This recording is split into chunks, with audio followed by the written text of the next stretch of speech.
So the abortion crazies push abortion for the holidays, as well as a holiday guide to push your feticide ideology on your relatives by only using abortion industry approved language. Then the New York Times calls a baby's beating heart the pulsing of what becomes the fetus's heart. Finally, in a unanimous bipartisan effort, President Trump makes animal cruelty a federal crime. But what about the babies?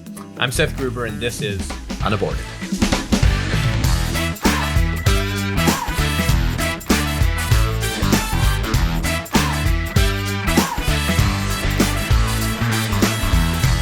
Welcome to UnAborted today. Thanks for tuning in. Hey, as I always say, this show and this podcast is about creating a community of unaborted human beings who are grateful that they were not aborted, that their mother made the right choice, and are here to be a life advocate and defender of the most defenseless members of our human society, unborn children. And so this is a one-stop shop and a place for you to come and get equipped and educated with what's happening in the country, especially as our country is tearing at the seams right now, as our social fabric is disintegrating on the issue of abortion, especially leading up to the 2020 election. So consider this a place to get educated and equipped to defend life. And if you want to help us reach more people, simply give us a 5-star rating and review. Tell us what you think about this show. That would really help us reach more people. So the abortion crazies are not resting, and they are pushing abortion for the holidays, and even a guide to push your feticide ideology on your relatives by only using abortion industry approved words. Because evil doesn't rest, right? Evil doesn't take a break for the holidays. And we're going to talk a lot about that this episode. So at rewire.news, which by the way is an absolute garbage heap of a website. Do not let your children or your teenagers ever check out this website. One of the most furthest left and morally bankrupt websites ever, but at least they're honest with their position. They don't pretend to be objective journalists. They published an article on November 22nd by Paige Alexandria called "What to Do If You Need an Abortion Over the Holidays." Just encouraging people. Here's how you can kill your baby, especially if you want to hide it from your family members and it's really difficult to get it because it's the holidays. So the article goes and says, "A few years ago, I found out I was pregnant on December 23rd. I was still putting the final touches on our tree and singing along to Mariah Carey's All I Want for Christmas Is You. Now all I wanted for Christmas was to not be pregnant." Isn't that nice? "Even though I was confident in my decision to have an abortion, navigating the timing was difficult emotionally and logistically. The first available appointment my local clinic had was well into the new year, 3 weeks later to be exact. And like many people, even though I had insurance, it wouldn't cover an abortion. With the holidays approaching, 'tis the season for limited availability at local abortion clinics. If you or someone you love needs an abortion during the holidays, these tips may help." Oh my, sign of our times, sign of our times. Not only do they do evil, but they encourage others to do so as well, Romans 1. So she gives 10 tips to help kill your baby over the holidays. And I'll break down some of them. Some of them I'll just read so we don't get too nauseous. First one, if your city has more than one abortion clinic, shop it. Shop around, find where it's cheaper to kill your baby. Second, consider traveling to an abortion clinic in a nearby city. You know, they might have better prices too. 3, call the clinic multiple times a day for cancellations. Maximize on someone else who decided not to kill their baby immediately so you can do it. 4, contact an abortion fund to help you pay for the cost of the procedure. And they tell these women reading the article where they can get help financially to kill their baby. 5, ask for money instead of gifts. And then she says in the article, you don't have to tell people what the money's for. But if it's just a polyp and it's just like pulling your wisdom teeth and it's not killing a baby, then why have moral qualms against telling them that the money is to kill a baby? Why hide away from that? Because even you, Paige Alexandria, know exactly what is involved in an abortion: the intentional killing of an unborn human being. Number 6, if you're under 18 and can't involve your parents, contact an organization that can help you with a judicial bypass. And she goes on to say that if you do live in a state where it requires parental consent and notification for an abortion, then check out some of these organizations that will help you find a judicial bypass so you don't have to tell your parents. But you can't be under 18 and get freaking Advil from your high school. But let me help you find a judicial bypass so you can kill your baby. Number 7, read up on what to expect during an abortion. Except don't read anything that would provide a realistic look into it. Don't read anything by, I don't know, like Abby Johnson, the former director of a Planned Parenthood clinic in Bryan, Texas. Don't read anything from pro-life people. And so she points people just to pro-choice stuff. She says it can be a challenge to find unbiased, factual information when learning about abortion. But many clinics are partners with the National Abortion Federation. So you can read information you can trust on their website. Just points them right to the National Abortion Federation, nowhere else. So much for encouraging the objective pursuit of truth. All right, number 8, visit storytelling websites that highlight the real experiences of people needing an abortion. Notice how they call it people needing an abortion, not women. And then she points them only to websites like Shout Your Abortion and others that tell the stories of people who love abortion and have had abortions. Number 9, avoid pregnancy resource centers because they're fake medical clinics and they might offer to show you your baby with an ultrasound. And then number 10, it says use your support network. And then Paige, the authors here, says, for me, seeing pregnancy announcements during Christmas made me feel guilty, even though I didn't think I was doing anything wrong by having an abortion. Wait, say that again. I was feeling guilty, but I knew I wasn't doing anything wrong. Then why were you feeling guilty? Follow your moral conscience for once and allow it to lead you to truth. Eternity is written on the heart of man, and hope springs eternal from the human breast. We cannot but acknowledge the reality that we are image bearers of an all good and all knowing, all loving, all powerful God. And the way that our brains and minds work are a mirror, are an evidence, are a signature of the divine in the way that we have been formulated. These are whispers of eternity that have been put into our soul for a reason, and they point back to the Creator. Please acknowledge that. But of course she doesn't. She kills her baby. And then she says, but like many, I grew up in a society that associates a pregnancy, especially during the holidays, as something to celebrate.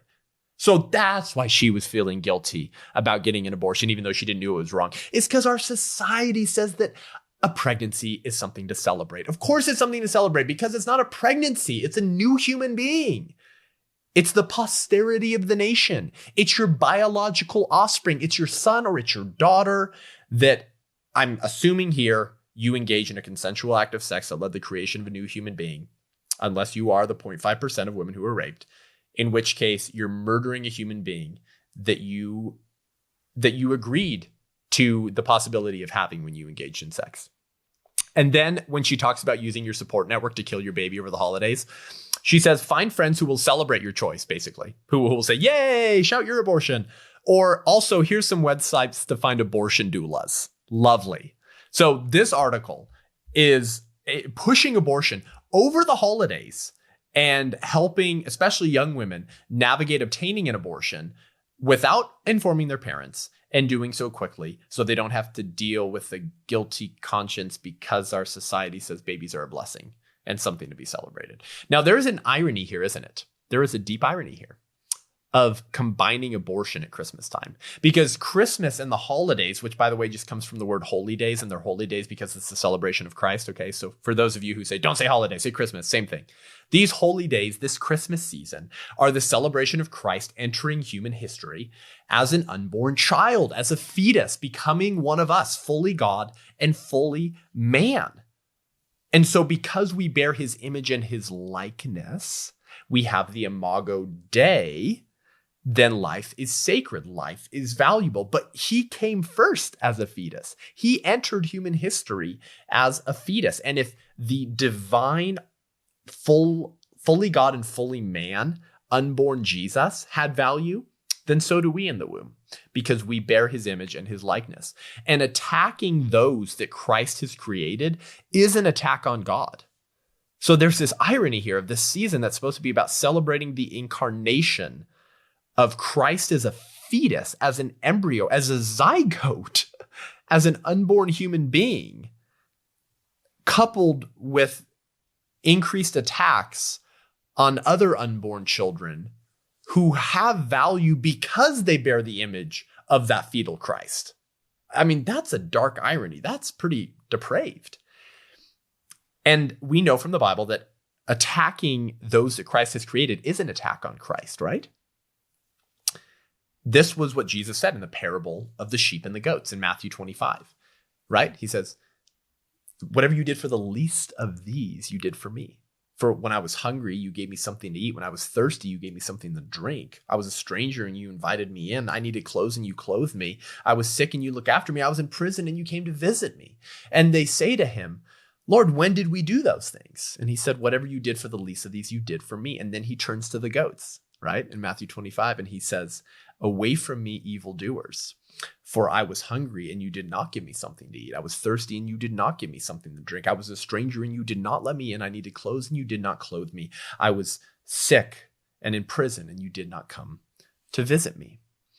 And they said, "Jesus, when did we not do those things?" And he said, "Whatever you did not do for the least of these, you did not do for me." So notice how seriously God takes apathy. Notice how seriously God takes the shrugging of shoulders, the moral shrug, the moral apathy to those in need of help. And that's just apathy. That's not even a sin of commission. That's a sin of omission. And then Jesus takes it a significantly step further in regards to the sin of commission, the sin of explicitly attacking children, as opposed to a moral shrug. He says that it's better to be drowned to death than cause a little one to stumble, right? Well, how about dismembering a little one? That's what Luke 17:2 says. It would be better for them to be thrown into the sea with a millstone tied around their neck than to cause one of these little ones to stumble. If it's better for you to be drowned to death than to cause a little one to stumble, what about if you intentionally dismember that little one?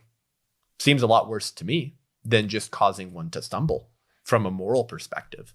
So look how seriously God takes the sin of omission and commission. And abortion is a sin of commission that is an explicit attack on unborn children who were created in the image of the fetal Christ who incarnated himself in the womb of a woman that he had created himself. And that's what the Christmas season is all about. The Savior who came as one of us and then predicted and pulled off his own resurrection. So there is a deep, disgusting, and dark irony to pushing abortion over the Christmas season. And I think this is why Paul says that these are the people who God has given over to the depravity of their thinking. And we need to mourn for them, and we need to pray for them. But it gets worse. It doesn't stop there. Miss Magazine decides to publish a guide to push abortion ideology on your relatives. And you see these articles all the time now, right? Especially during Thanksgiving. There's a bunch about like how to talk to your angry conservative uncle. And yet you'll never see any from Republicans on how to talk to your loony leftist niece. It's just always directed against conservatives because that's what the mainstream media is going to pitch, right? That if you're a conservative, you're a deeply angry, evil human being because you believe in the principles that were the founding principles of our nation. So they always go just one way. And so they publish this to encourage feticide apologists, or another word for them is pro-choice advocates, to defend their pro-choice ideology with their deeply immoral, evil, conservative, pro-life family members over the holidays. So on November 26th, they publish this by NARAL Pro-Choice America as the author. How not to talk about abortion. And so they give you pro tips for responsibly engaging in conversations about abortion. All right, so here we go. Call abortion bans unconstitutional laws intended to ban abortion. So don't call it an abortion ban because that might insinuate that it's actually an abortion which kills a baby. Call it unconstitutional laws. See, it's illegal. Ooh. Secondly, don't say heartbeat bill. All these Georgia and Ohio and Louisiana and others passing heartbeat bills, which would make it illegal to kill the baby when there's a detectable heartbeat at 6 weeks.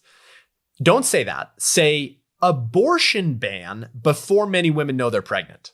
See, because that's going to resonate more with the pro-life moderate who maybe you can win over to our abortion ideology by saying that these women don't even know they're pregnant yet. See, so they really had their choice stripped from them.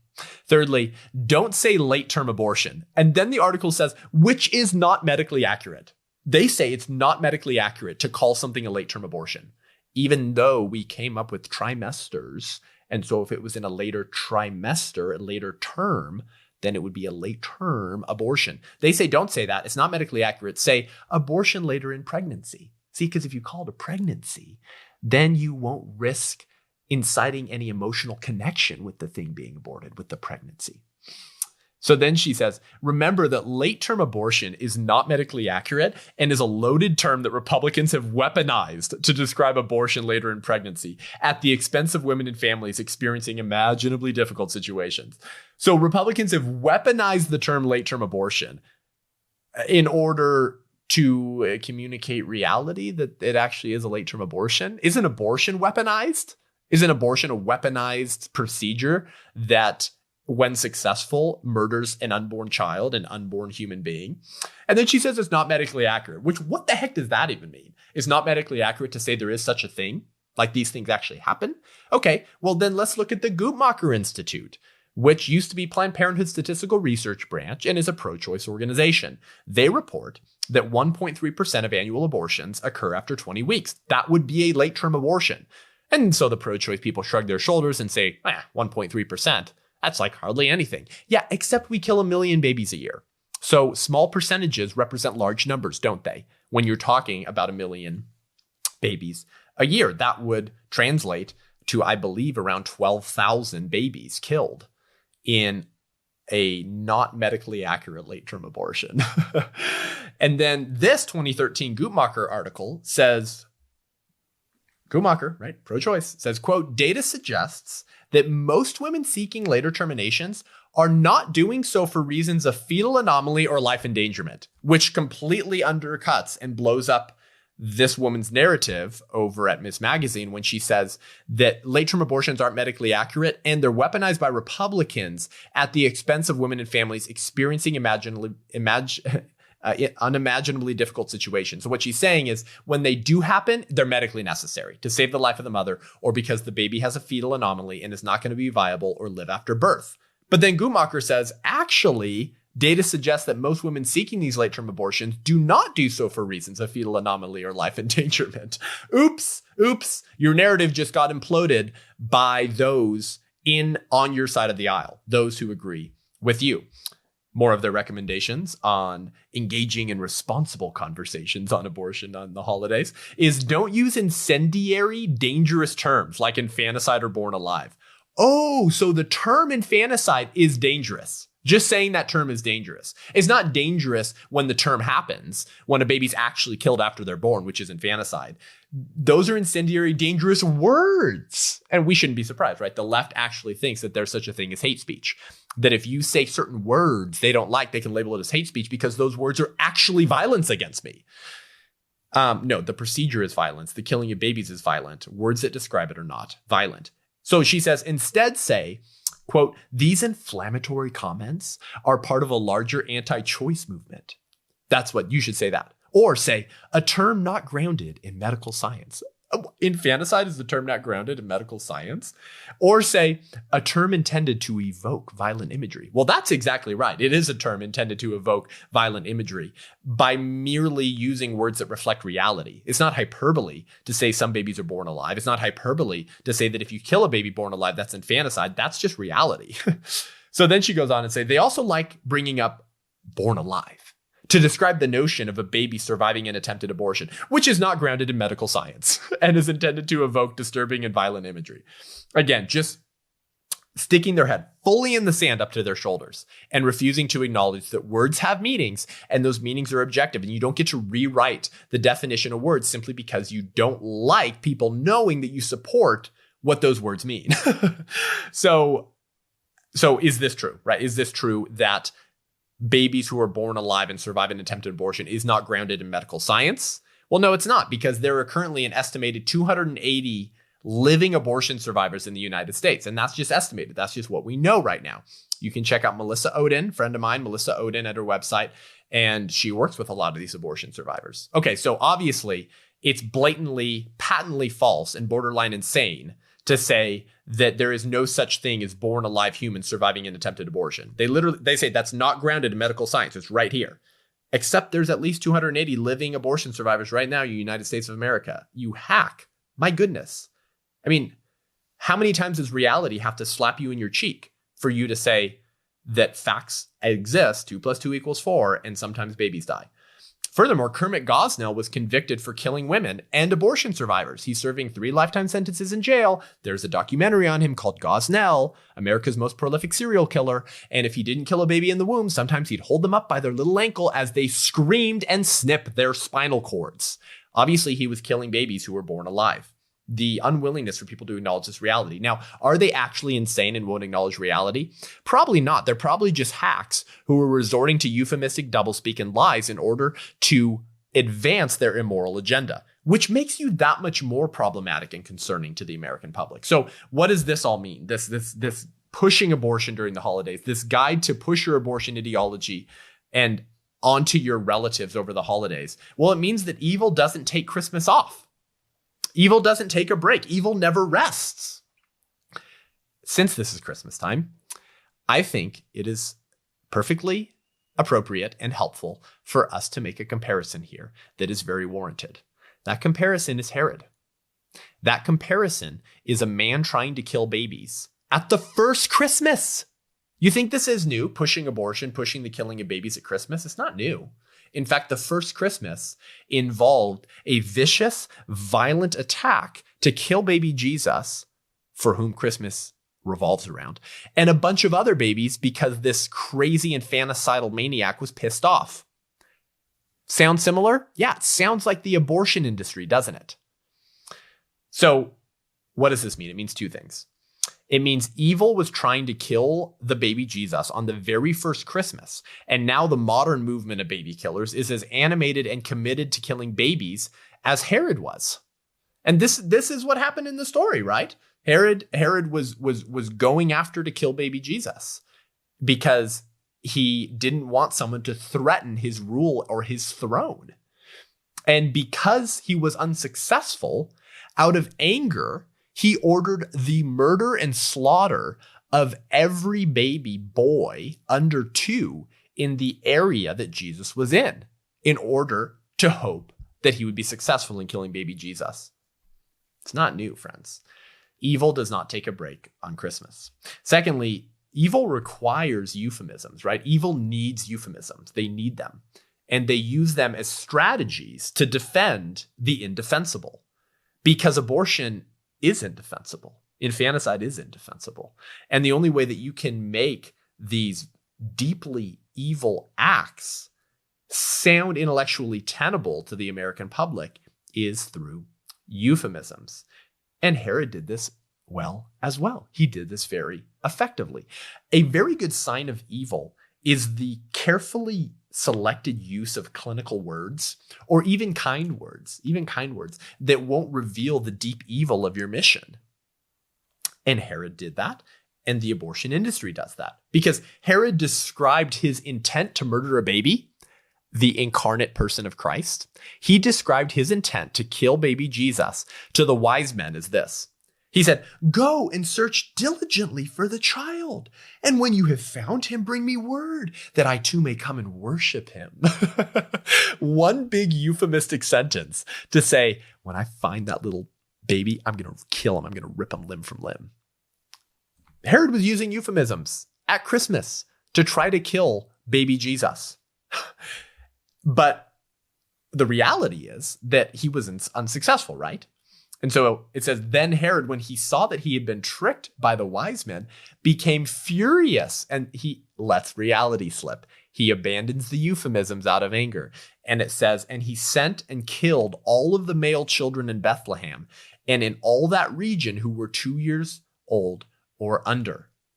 Evil does not take a break for the holidays. In fact, it increases its anger because the left and the abortion industry hate Christ. They hate religion. The only religion they love is leftism. The only religion they love is secular humanism, which says that they are their own gods. And because they are their own gods, whoever they need to roll over, to walk over, whether it's the bodies of dead children or not, is perfectly acceptable because they are their own deity. And so they hate anyone that would threaten their own kingdom that they've built on the blood and bodies of dead children. Christ threatens that kingdom because he says, the only kingdom that is real is mine, and you will either be a sheep or a goat. And so it shouldn't surprise us when the spiritual forces of darkness increase their evil during a holiday that is focused on celebrating the incarnate fetal person of Christ. So Miss Magazine continues and says, it's critical that all of us, members of the media, political candidates, and even family members gathered together for a meal, talk about the issue in language grounded in truth and avoid the intentional linguistic traps to the anti-abortion playbook. Wow. Well, we all know what kind of language you mean, NARAL at Miss Magazine, when you say language grounded in truth. You mean language like Orwell described language in his essay on politics and the English language when he said, your language, political language, is designed to make lies sound truthful and murder respectable and to give the appearance of solidity to pure wind. That's the type of language you mean. And it's the type of language they're going to continue pushing on us and your children in order to propagandize and inculcate a society around an abortion ideology that celebrates the killing of children and denies the reality that the fetal person of Christ who stepped down into human history is coming back. And he's going to separate the sheep from the goats, and that should scare all of us. So next, the New York Times calls a baby's beating heart simply, it's just the pulsing of what becomes the fetus's heart. And President Trump signs a bill making animal cruelty a federal crime. But if you like this show, want to hear more great content and commentary from the front lines of the pro-life movement, equipping you to defend life, then head on over to patreon.com/unaborted. Patreon.com/unaborted, and help us just crowdfund this show. Become a patron of the show. That helps us reach more people, expand the reach, the impact, the quality of the show, bring on guests, and provide you perks as well for helping support this show. Because unfortunately, Greg Cunningham hit the nail on the head when he said there are more people working full-time to kill babies than there are working full-time to save them. We need more people working full-time to save them. And this show is intended to get more people into the movement to save babies. So with your help, we can continue to produce this show, increase our production value, and create a one-stop shop for people like you to get education, equipment, encouraging to go back out and be a voice for the unborn. We'll be right back.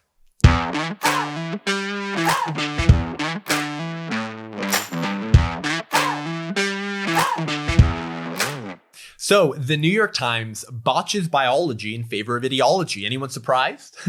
Now, of course, if I'm preaching to the choir, none of us are surprised about this, right? It's the New York Times. It's a total joke of a news organization, clearly not objective.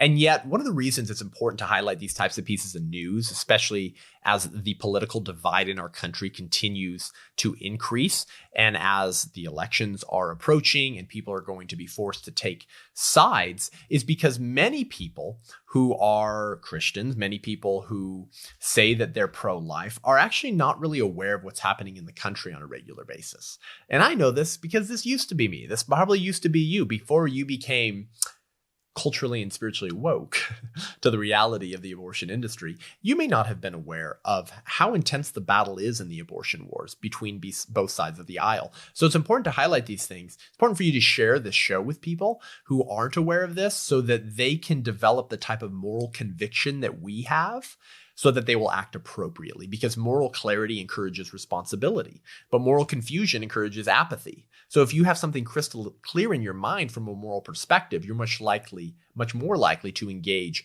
and act appropriately in your life, particularly as it pertains to your vote. And so let's examine this. The New York Times botches biology in favor of ideology by describing the beating heart of unborn children as pulsing. It's just pulse. It's fetal pulsing, basically.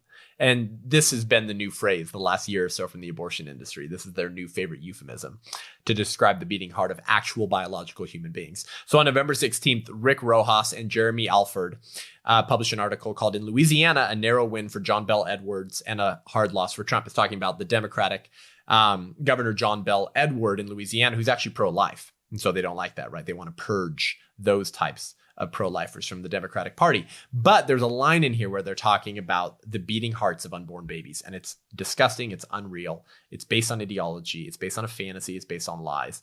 They say throughout the campaign, Mr. Edwards, a rare Democrat holding statewide office in the South, shined a spotlight on his conservative bona fides, like his support for a state law barring abortion, after the pulsing of what becomes the fetus's heart can be detected. He's talking about the heartbeat bill that was proposed in Georgia, Ohio, Louisiana, and others. He doesn't call it that. He calls it a state law banning abortion after the pulsing of what becomes the fetus's heart can be detected. Or sorry, both of them, Rick Rojas and Jeremy Alford. My goodness. So this would have banned abortion after a detectable heartbeat, which is at 6 weeks. But a baby's heartbeat doesn't begin when it's detectable. It begins when it begins, right? Which is roughly 22 days. So, I mean, that's a strange irony in these bills. Obviously, we hope that they pass because they would save more babies immediately whose lives are on the line.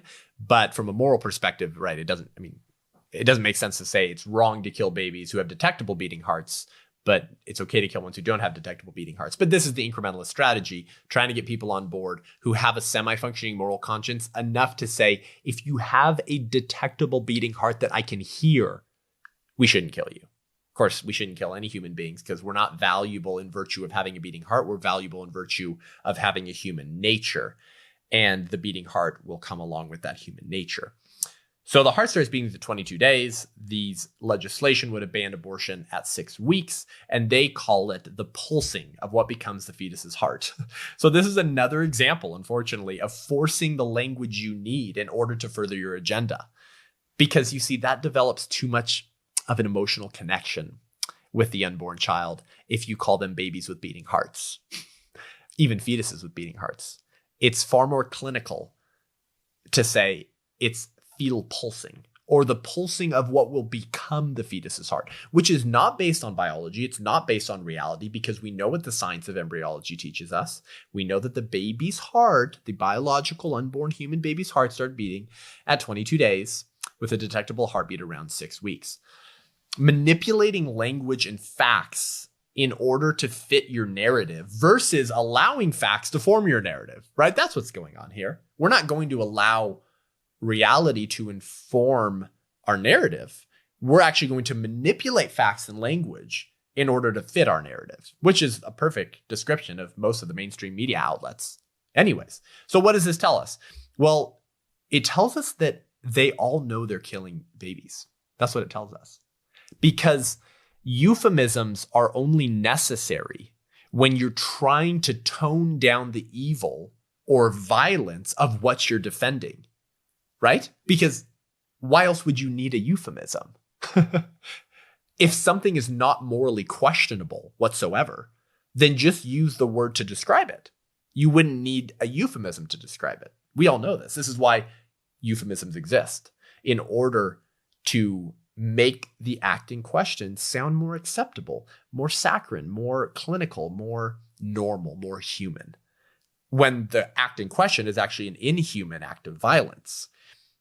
Euphemisms are also only necessary when large numbers of people know the truth and they're actually using correct language to describe the evil in question. See, so, half the country understands reality and they know that the baby is a biological human whose heart is beating and abortion rips them limb from limb. Well, we have to do something in response to the people who live in reality, because otherwise their message might become the dominant one. So the mainstream media news outlets and the abortion industry resort to euphemisms. They need euphemisms. They have to have euphemisms in order to inculcate those that listen to them to combat the messages based on reality from like the science of embryology and pro-life individuals who are merely reciting the science, saying the baby is a human and it's wrong to kill humans. So that's what this tells us. It tells us they all know they're killing babies, or else they wouldn't have to resort to euphemisms. If the baby wasn't a baby and didn't have rights, abortion would not be controversial, right? So euphemisms become a weapon to further your narrative and ideology. That's what they are. They're merely a strategy, which is what I just talked about with Herod, right? Killing Jesus. He was trying to kill baby Jesus. He was using euphemisms as a strategy to tell the wise men that he just wanted to bow down before baby Jesus, not kill him. And the abortion industry does the same thing with abortion. So is it pulsing or is it a human heart? Is it fetal pulsing or is it a baby's heart that is beating? They have to use these euphemisms in order probably to live with themselves and go to sleep at night, but also to influence others to think the way that they think, to coerce a specific ideology. This is problematic, but it shows us that they all know they're killing babies. We need to take note, and we need to share this with others. Lastly, a turn from the holidays a little bit, a turn from the manipulation of language, and more towards a moral dilemma at the heart and the soul of our country. So President Trump makes animal cruelty a federal crime. According to the New York Times on November 25th by Mihir Zaveri, President Trump signs federal animal cruelty bill into law. Quote, the bill was passed unanimously by a voice vote in the House in October. It was passed unanimously by the Senate in November and went into effect on November 25th, Monday, November 25th. Trump said during the signing ceremony, it is important that we combat these heinous and sadistic acts of cruelty, which are totally unacceptable in a civilized society. Okay. Nobody really likes animal cruelty. Okay, I don't like animal cruelty. You don't like animal cruelty. Animal cruelty actually says a lot more about the person who's doing that, right? Because if you think it's okay to sadistically torture animals or set up fights and get paid to do it and film it and put it online and stuff like that, which Obama made illegal anyways, that says something about your soul, right? And William Wilberforce was actually very opposed to animal cruelty, as was C.S. Lewis, actually, because they recognized that while it was wrong, it actually did a lot more to the human soul of the perpetrators than the animals, because animals are not persons, right? They don't have souls. But the people abusing the animals do, and it mars their soul, and it means that they're more likely to participate in other types of heinous acts against maybe human beings as well. And the abortion industry and the left likes to say that we're no different than animals anyways, right? In terms of value, we're really no different. So that's why we can tell this orangutan in Florida that I talked about recently that he's actually a non-human person. And so because he's a person, he has rights and we have to respect those rights. But we don't have to respect the rights of 1 million babies that we kill a year. This is the complete inversion of morality. If we can't get humanity right, if we can't get human value right, then we're not going to get anything else right as well. And so this bill makes animal cruelty illegal on a federal level, which is very interesting. As Michael Knowles at the Daily Wire pointed out, murder cases are dealt with on the state level, but now just abusing an animal is going to be dealt with on the federal level. Why should the federal government be involved in kicking a puppy, but not be involved in the slaughter of a human being? That's only dealt with on the state level. That's sort of strange because you have more accountability to your more local governments, your city, your county, and your state. The federal government does never do as good of a job imposing laws on all 50 states. That's what local governments are for. But apparently, killing animals or being cruel to animals was so wrong it had to be federally banned. Meanwhile, the murder of actual human beings is always dealt with at a state level. So that's strange. But to go back to Trump's comment that it is important to combat these heinous and sadistic acts of cruelty, which are totally unacceptable in a civilized society. Why is cruelty and violence against animals totally unacceptable? Well, I assume that the answer is that animals are sentient beings, right? We talked about this in the What's a Person episode recently. Animals are sentient beings. They can feel pain. They probably have some level of emotion, right? Because, you see them play with their offspring. Okay, so they're sentient, and we should respect sentient beings. And yet forget the rights of sentient unborn children. Because Senate Democrats won't even allow a vote on protecting the lives of babies who survive botched abortions and are born alive. So forget the rights of unborn children. Democrats won't even vote to protect the lives of babies who were already born alive during botched abortions. The Born Alive Abortion Survivors Protection Act, which they have now blocked a vote on 90 times in the Senate. 90 freaking times. And they filibustered it initially. And all the bill said is if you survive a botched abortion, you can't be killed. The abortion clinic has to report the fact that you were born alive. You have to immediately be transferred to a hospital and be given the same level of medical attention and care that any other baby would have been given under normal circumstances. How is that controversial? Well, to Democrats, it is, because they have no respect for the intrinsic dignity of life. of human beings. But they do apply that dignity and value to dogs, to goldfish, to cat, to orangutans. What does this say about our culture? It says that we've lost our way. We've lost our way. We've completely abandoned the very principles that helped this country flourish in the first place, namely that the inalienable rights to life need to be protected, and that the government is actually instituted to protect the most important rights. But that important right is being deprived to actual human beings while it's being applied and celebrated to animals. We've lost our way. How can a society flourish when the rights of animals to not be violently mistreated is celebrated and enshrined in law, while the right to violently mistreat unborn children is protected and celebrated? That is not the way forward. That is not the moral path to take to rebuild a social fabric, to rebuild the culture, and to institute an America that will continue to flourish for the good of its citizens and for the good of the world. We've lost our way and we need to get back onto the right path. And as C.S. Lewis said, the true progressive is one who's noticed he's gone down the wrong path. He's noticed the consequences of his theology, and so he turns around and he goes back and gets on the right path. If you want to be a progressive as a leftist, that's what you have to do, because this is all messed up.